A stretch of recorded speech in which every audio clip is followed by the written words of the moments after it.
പ്രിയ സഹോദരങ്ങളെ, ഈ ക്രിസ്മസ് കാലത്തിൽ ഏവർക്കും കാലിത്തൊഴുത്തിൽ പിറന്ന യേശുനാഥന്റെ സ്നേഹസമാധാനം. നമുക്കിന്ന് പരിശുദ്ധ കന്യാമറിയത്തിന്റെ സ്തോത്രഗീതത്തെപ്പറ്റി അല്പനേരം ചിന്തിക്കാം.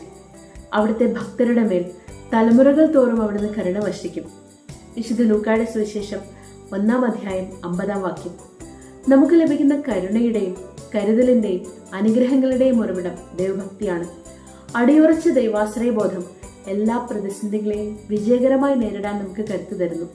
മനുഷ്യബുദ്ധിക്ക് മനസ്സിലാക്കാൻ വയ്യാത്ത പ്രതിസന്ധികളെ അനുഗ്രഹങ്ങളായി മാറ്റുന്നത് നിർമ്മലമായ ദൈവഭക്തിയാണെന്ന് പരിശുദ്ധ അമ്മയുടെ ജീവിതത്തിലൂടെ നമുക്ക് മനസ്സിലാക്കാം.